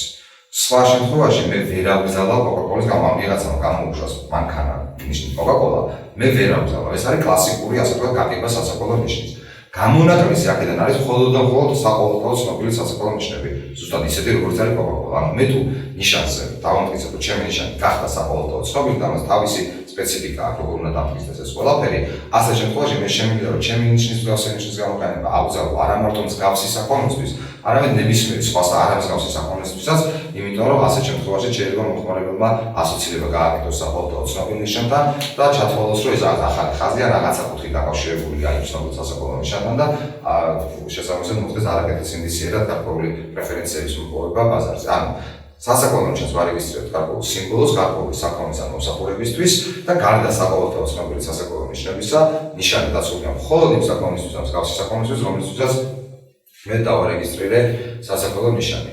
ერთ-ერთი უდიდესი აქტივია ნებისმიერი კომპანიისთვის ესეთი სასაკოლო ნიშნები და ერთ-ერთი ყველაზე აქტუალური ობიექტია სასაკოლო ნიშანი ბაზარზე, იმიტომ რომ ნებისმიერ სფეროში მოღვაწე მეწარმეს, იქნება ეს ბიზნესი თუ მომსახურების სფერო თუ საქონლის წარმოება, ჭირდება რომ მან განასხვავოს თავის საქონლის სხვის საქონლისგან. შემდგომში ეს სასაკოლო ნიშანი გარდა განსხვავების ფუნქციის ასევე იღებს ფუნქციას, რომ მომხმარებელი მიზიდულია ამ კონკრეტული სასაკოლო ნიშნისკენ და ღირებულება კომპანიაში აქტივებში სასაკოლო ნიშნის ძალიან კომპანიაში არის ძალიან დიდი, რამდენიმე მილიარდია მაგალითად Google-ის ცნობილი სასაკოლო ნიშნის ღირებულება, რატომ? იმიტომ რომ ალბათ ეს სასაკოლო ნიშანი გაკეთოს და მიხიდოს სხვა ინტერნეტ search providers, რა თქმა უნდა, ძალიან ბევრი იქნება მსურველი, ძალიან დიდი თანხა გადაიხადოს ეს რაღაცაში, ხო? ამ ეს ბრენდები, რომელიც არსებობს სასაკოლო ნიშნებად, წარმოადგენს ძალიან ბევრი კომპანიის უდიდეს და უმთავრეს აქტივს. შესაბამისად, ხდება მათი და შესაძლოა აუცილებელია მათი დაცვა, მაგრამ ეს ყველაფერი ვერ გახდებოდა აქტივი, მათ რომ თავის ძირზე არ ქონოდა დაცული. ანუ Coca-Cola-ს თავის ძირზე სასაკოლო ნიშანი არ დაერეგისტრირებია და როგორც კი პირველივე ქალაქში პოპულარული გახდა, მეორე დააწერდა თქვა და დაიწყება დაწერას Coca-Cola-ს ან Coca-Cola-ს გავსი ნიშნის კონკრეტულ სასაკოლო პროდუქციაზე, ვერ მიიღებდა იმ რეპუტაციას Coca-Cola, რაც დღეს აქვს. ეს რეპუტაცია მიღებული არის იმითი, რომ ის იყო დაცული თავიდანვე, მან საწყის პროცესში აკრძალა მსგავსი სასაკოლო ნიშნების გამოყენება ამ სფეროში, მოიპოვა მაქსიმალურად დიდი განმასხვავებლობა და მას შემდეგაც რეპუტაციაც მოყვა ამ ყველაფერს და სასაკოლო ნიშნის უკან როგორც ეს ყოველთვის რეპუტაცია დგას, ამ რეპუტაციის დაცვა შეძლო იმით, რომ იგი თითქმის მთელ მსოფლიოში ეს სასაკოლო ნიშანი ჰქონდა დაცული. შესაბამისად, პირველივე ეტაპზე ბიზნესის დასაწყისშივე იმ ნიშნის დაცვა, რომელთაც ჩვენ გამოვდივართ ბაზარზე, არის სასიცოცხლო აუცილებელი, იმიტომ რომ საქართველოში განსაკუთრებით ძალიან ხშირად იყო შემთხვევები, იმიტომ რომ როდესაც საქართველოში იწყებოდა 90-იან წლებში ეს ბიზნეს აქტივობები თვალთ კარგად არ იყო ეს ყველაფერი გაცნობიერებული, არსებობდნენ კომპანიები ძალიან ცნობილი თუნდაც შეიძლება, რომლებმაც აღმოაჩინეს, რომ თავიანთ სასაკოლო ნიშნები რეგისტრირებული არ ქონდათ მხოლოდ მას შემდეგ, რაც ბაზარზე დაინახეს სხვის მიერ წარმოებული პროდუქცია ანალოგიური სასაკოლო ნიშნიდან მსგავსი სასაკოლო ნიშნით. ზოგიერთ შემთხვევაში კიდევ უფრო რთულადაც იყო საქმე. რომ ამ კომპანიებმა აღმოაჩინეს, რომ თვითონ არ ქონდათ რეგისტრირებული სასაკოლო ნიშნები და მესამე პირებმა დაარეგისტრირეს ეს უკვე მათ მიერ გაბრენდებული ნიშნები სასაკოლო ნიშნად. და მოუწიათ ძალიან დიდი სასამართლო დავები ესეთ კომპანიებს და ზოგ შემთხვევაში წარმატებით, ზოგ შემთხვევაში წარუმატებლად, მაგრამ ორივე შემთხვევაში ძალიან დიდი ხარჯის შედეგად ან დაიბრუნეს ეს ნიშნები, ან ვერ დაიბრუნეს ეს ნიშნები. ამიტომ ძალიან მნიშვნელოვანია, როგორც კი ბიზნესი შედის ბაზარზე, ის სიმბოლოები, რომელიც რეგისტრირებული, რომელთაც ის გამოდის ბაზარზე, იყოს რეგისტრირებული სასაკოლო ნიშანი. ორი რამის გამო ეს მნიშვნელოვანია. პირველი, რადგან ვისაუბრებ, ესეთი რამ არ მოხდეს, რომ თქვენ მოიპოვოთ რეპუტაცია და შემდგომში აღმოჩნდეს, რომ სხვა უნდა ირეგისტრირდეს ნიშანი და აქეთ იგზავნებთ თქვენ სასაკოლო ნიშნის გამოყენებას და მეორე, რატომ არის მნიშვნელოვანი? როგორც თქვი, სასაკოლო ნიშანზე ექსპერტიზა ტარდება აბსოლუტურ საფუძველზე, ანუ არის რაღაცა კანონის დათქმები, რის მიხედვითაც ყველა სიტყვა და ყველა სიმბოლო სასაკოლო ნიშნად არეგისტრირდება. შესაბამისად, როდესაც თქვენ თავიდანვე შემოგავთ სასაკოლო ნიშანის საპატენტო სარეგისტრაციოდ, თქვენ იმის გარანტიასაც იღებთ, რომ ის ბრენდი, ის სიმბოლო, რომლის ასე ვთქვათ, პრომოუშენში და რომლის პოპულარიზაციაში თქვენ ინვესტიციებს დებთ, არის დაცვალი. იმიტომ რომ იყო შემთხვევები, როდესაც ნიშანი, სიმბოლო, რომელთაც ბაზარზე გამოდიოდა კომპანია თავის პროდუქციას ხილდა, მოიპოვა პოპულარობა, მე მოინდომა დაცვა, მაგრამ აღმოჩნდა ის სიტყვა, რითიც ეს ცდილობდა რომ მოხმარებლისთვის იდენტიფიცირება მოეხდინა თავის პროდუქციის, არ ექვემდებარებოდა დაცვას და გამოვიდა ის ამხელას სარეკლამო ხარჯი იყო სულ ტყუილი, იმიტომ რომ სულ ფუჭად გადაყრილი, იმიტომ რომ საბოლოო ჯამში მან ვერ მიიღო კანონმდებლობით ის უფლებები, რაც სჭირდებოდა რომ აიღწევა მესამე პირებისთვის ამ კონკრეტული სიმბოლოს გამოყენება. ანუ საკუთარი რეგისტრაცია ჩვენ ორ რამეში გვეხმარება, ერთი გვეხმარება იმაში, რომ დავიცვათ ჩვენი უფლებები და მესამე პირებს აუგზავნოთ თავისი ნიშნის გამოყენება და არ ამოშთა შემთხვევა ისეთ შემთხვევაში, რომ აქეთ აგვიძელოს მესამე პირმა ჩვენი ნიშნის გამოყენება და დაგვასრულოთ რეგისტრაცია და იმიტომ და მეორე, რომ დავიწყოთ რომ ნიშანი, რომელთა ჩვენ გვინდა ბაზარზე გამოსვლა, ეს დაცვის უნარიანი ნიშანია და მე თუ ამ ნიშანს ის რეკლამირებაში ჩავდებ ფულს, ხვალ მე განსაკუთრებული უფლებები მექნება აუცილებლად, იმიტომ რომ საკუთარი ნიშნავს ეს ყველაფერი რეგისტრირებული. რაც შეეხება თვითონ ღირებულებით ნაწილს ამ ყველაფრის სასაკოლო ნიშნის, როგორც გითხარით, არიან ბრენდები, რომლებიც სასაკოლო ნიშნებს რამდენიმე მილიარდ დოლარად არის შეფასებული. მაგრამ როგორც წესი, ნებისმიერ სასაკოლო ნიშანი, რომელიც ამ დაგოსტოკის წარმოებაში, მას გარკვეული ღირებულება გააჩნია. შეფასება ამ ღირებულების, რა თქმა უნდა, ისე ზეპირად არის რთული, მაგრამ ამ ნიშნის კომერციული ღირებულება არის ის რეპუტაცია და ის პროდუქცია, ასე ვთქვათ, რა პროდუქციაც იყიდება ამ ნიშნით ბაზარზე. ამიტომ ამ კონკრეტული არამატერიალური აქტივის დაცვას არ არის მნიშვნელოვანია ვიდრე საავტორო უფლებების და ვიდრე გამოგონებების, რომელზედაც ქონდა საუბარი. შემდეგი ობიექტი, რომელზეც მინდა რომ გესაუბროთ, ეს არის დიზაინი. რა არის დიზაინი? როგორც ვთქვით, სასაფლაო ნიშნავს ჩვენ ვარეგისტრირებთ სიმბოლოს, მათ შორის ფორმას, რაც ამგაზომებელია ფორმასაც, ვთქვათ, ტელეფონის ფორმა შეიძლება დაცული იყოს სასაფლაო ნიშნად. მაგრამ ფუნქცია აი ამ ფორმის არის რა, რომ განვასხვაო მე ერთი საკონელი მეორე საკონელისგან. ანუ iPhone-ის ფორმით, თქვა და ამ ტელეფონის ფორმით, Nokia-ის ფორმით ჩვენ ვასხვაოთ ის iPhone-ია და ის Nokia. და ვიღებ გადაწყვეტილებას, რომ აი ეს მინდა, ეს მინდა, ხო? მიღებული იყო გადაწყვეტილება და ამ გადაწყვეტილება როგორ მიღებული იდენტიფიცირებას ვახდენთ ამ გადაწყვეტილების. იგივე Coca-Cola-ს ბოთლის ფორმა თქვა, რომ ჩვენ ვხდებით სულ არ ეწევს Coca-Cola, რომ ეს არის Coca-Cola და მე ვიღებ გადაწყვეტილებას ვახდენ იდენტიფიცირებას და ვყიდულობ Coca-Cola-ს ასეთ შემთხვევაში. დიზაინი ესეც არის პროდუქტის გარეგანი ფორმა, გარეგანი გაფორმება, მაგრამ არა იმ ფუნქციით, რომ მოხმარებელმა განასხვაოს ერთი საკონელი მეორე საკონელისგან, არამედ იმ ფუნქციით, რომ მოხმარებელმა მიიღოს გადაწყვეტილება, რომ ჩემი იყიდოს. ანუ მე ირთაგი ფორმა შეიძლება იყოს რეგისტრირებული იყოს დიზაინად, ისე სასაკოლო ნიშნა. მაგრამ მე თუ iPhone-ს იმიტომ ვყიდულობ, რომ ფორმა მომწონს, ეს არის ობიექტი დიზაინი. მაგრამ მე თუ iPhone-ი მომწონს, იმიტომ რომ iOS-ი კარგი ოპერაციული სისტემა და კარგი ფუნქციები აქვს და ვარჩევ უბრალოდ ამ ფორმით, რომ აი ეს არის iPhone-ი, ხო? ამ შემთხვევაში ამ ფორმას აქვს სასაკოლო ნიშნის ფუნქცია. შესაბამისად, როდესაც პროდუქტის ფორმას ქმნის ნებისმიერ მეწარმეა ბიზნესი, მან უნდა მიიღოს გადაწყვეტილება, რა არის ეს ფორმა. ანუ რისთვის შექმნა ეს ფორმა? შექმნა იმისთვის, რომ ბაზარზე განასხვაოს საკონელი ამ ფორმით, თუ შექმნა იმისთვის, რომ იმიტომ რომ ეს ამ ფორმის არის და ეს არ არის მარტო ტელეფონის ფორმაზე საუბარი, ნებისმიერი სკამის ფორმა, მაგნიტის, კომპიუტერის, ანუ ნებისმიერი პროდუქტის ვიდეო კამერის, ანუ ყველაფრის ფორმა შეიძლება იყოს დიზაინად რეგისტრირებული. და ის ფორმა რატო გავაკეთე? მე გავაკეთე და რა ღირებულება აქვს ის, რომ მოხმარებელი აი ამ ფორმას დაინახოს, მოეწონება და წაიღებს ამას. თუ ამ ფორმით მოხმარებელი ჩემი პროდუქცია რომ მოწონს, გაარჩევს და წაიღებს ჩემ პროდუქციას. შესაბამისად, სწორად უნდა შევარჩიოთ ობიექტი, ანუ ჩვენ რო შევქმნით რაღაც ობიექტი, სწორად უნდა შევარჩიოთ დაცვის ფორმა. შეგვიძლია დავიცვათ ორივენაირად, შეგვიძლია დავიცვათ ერთ-ერთად, ასე ვთქვათ.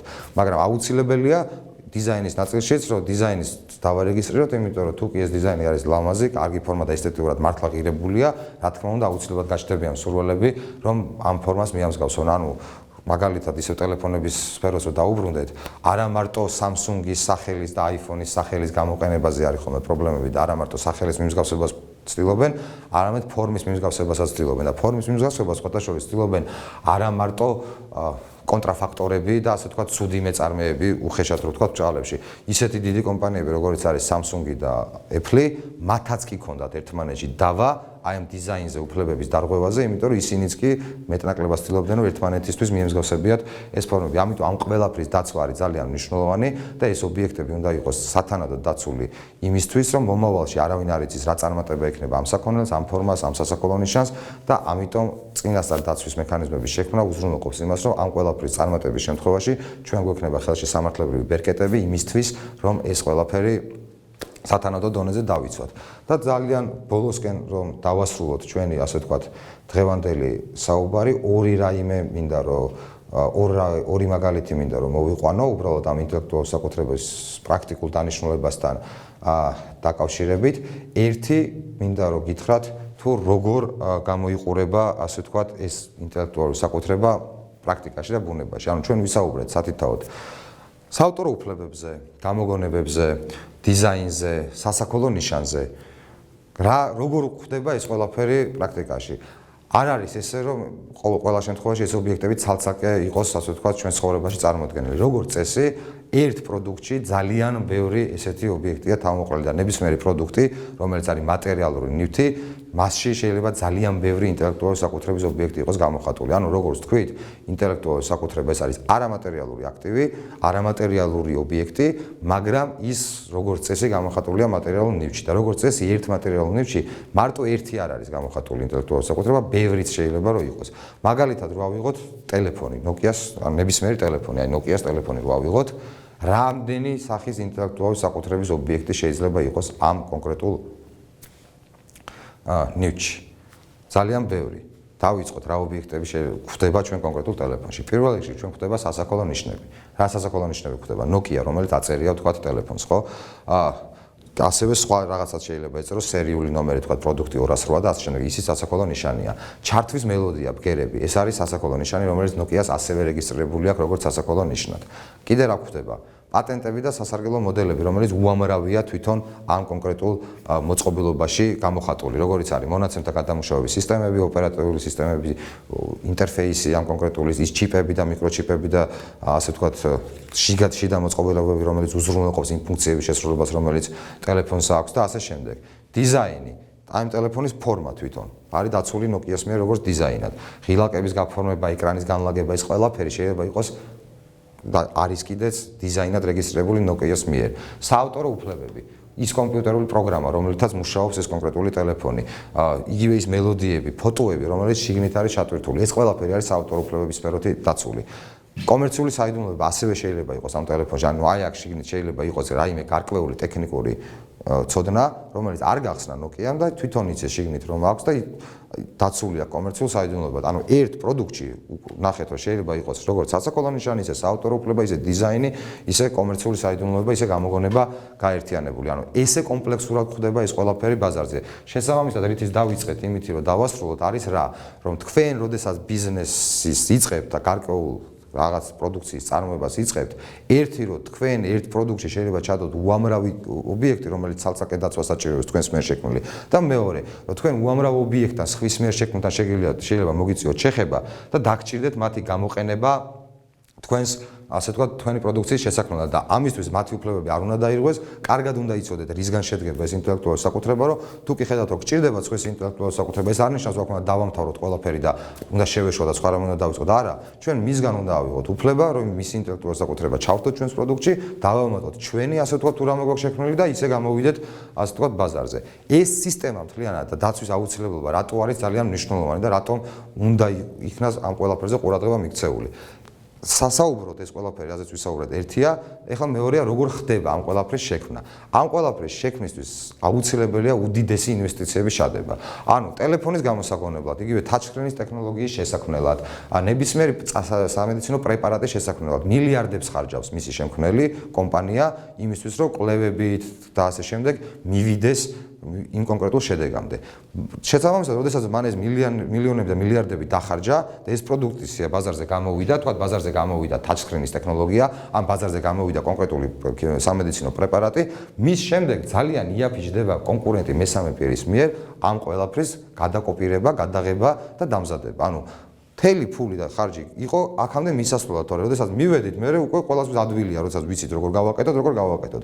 თუ ინტელექტუალური საკუთრება დაცული არ იქნება, ის ინვესტიცია და ხარჯი და მილიარდები, რომელიც ამ ტექნოლოგიების გასავითარებლად იქნება დაკარგული.